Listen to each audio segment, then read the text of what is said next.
After nearly 12 years of being a Weeknd fan, there is one album that I continuously go back to more than any other, and one album that resonates with me the most. So this is my personal deep dive into My Dear Melancholy.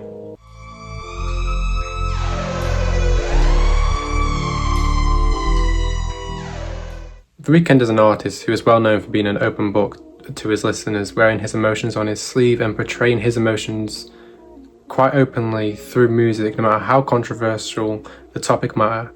Often explores themes such as sex, money, drugs, fame, heartbreak, and within the project of My Dear Melancholy, he explores all those themes despite the project only being 6 tracks long and having a total runtime of 25 minutes.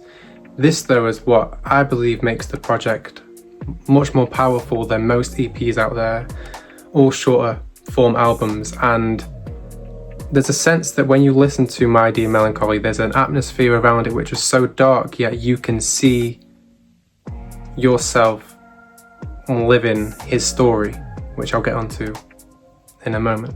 But if you are a fan of The Weeknd, before you understand the contents within his music, you fall in love with the sound, you fall in love with the production, the vocals, you fall in love with the hooks, you fall in love with the sound before you can even learn about what he's actually talking about. When My Dear Melancholy was released, as we all know, it was released without any indication, without any kind of public knowledge. Listeners were none the wiser, and I remember scrolling through YouTube and seeing an audio which was Call Out My Name on YouTube, and it had a different cover to it, and 11-year-old me was like, oh, this must be a new drop.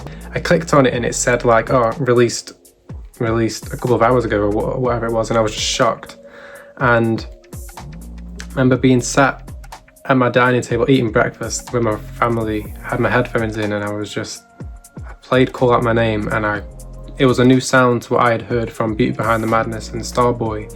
And when Call Out My Name started to play, I was like, okay, so straight away I ran upstairs, I put the whole album on my Alexa, and that was all I was listening to the whole day, and I was just a huge fan straight away. And now obviously at that age I've never experienced heartbreak or pain when it comes to love. I never lost somebody, I've never encountered those experiences that he's talking about on the album, yet I can still feel the emotion, and I was still singing all the songs like Wasted Times as if I've been in a relationship, and I'm at the top of my lungs I'm singing Wasted Times. I remember it so vividly. But as you get older and you grow into adulthood, you do come across those experiences and those emotions that he's portraying through that album. You can relate to, you can find a sense of belonging in them, you can attach them to your own story. And quite often with that album, when I've encountered the experiences that I have done, when I've not been able to articulate my emotions or kind of wrap my head around them,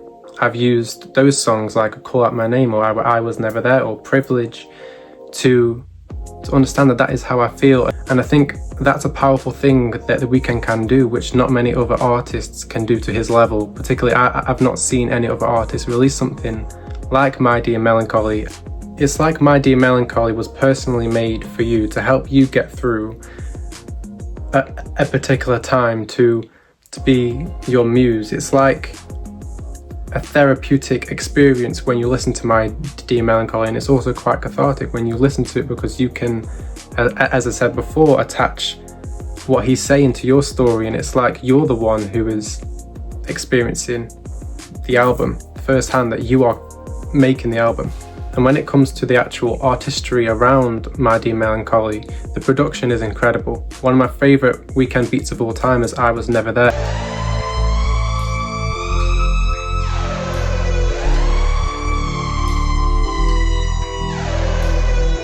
The sirens, it's this haunting, atmospheric, just huge ambience of it's heavy, right? And I think it has some of the best lyrics on the album from The Weeknd. I love Privilege. Privilege is a song that I wish I could get to hear live one day. I'm not sure if he's ever performed Privilege since 2018 at Coachella, which till this day is one of my favourite Weeknd performances, purely because of the emotion that he expressed through Privilege and Call Out My Name. That was some of The Weeknd's most vulnerable moments. It's just true kind of emotion, true heartbreak, and you can see it whilst he's emotional on the stage. It's also cool that if you check on YouTube too, he released not long after My Dear Melancholy the docu-poem, which you get to see his creative process in the studio making the songs like Call Out My Name, I Was Never There. You get to see his emotion as he's recording, and the fact that this project for him only took about 30 days, I think it was, is just incredible. He also stated in an interview before the Hurry Up Tomorrow film was released, he had said that My Dear Melancholy was also his favourite album because he had said all that he wanted to say on it, and it really does feel that way. It feels that after you've listened to it, there's no other emotions that you also feel when you attach it to your heartbreak or your experience. And he said there was no fillers, which often when you have bigger albums, not that I personally think The Weeknd has many albums, perhaps other than Starboy, that has fillers, that is what makes the album so powerful, because it's short and sweet, and it's like all out there, it's just all there. It's all it needs to be. It didn't have to be any longer. But anyway, that is my personal deep dive into My Dear Melancholy. Let me know in the comments below what your thoughts are on that album, what your favourite song is from the album, what your first time experience was when you first played the album. I feel like everybody knows where they were when they first put on My Dear Melancholy.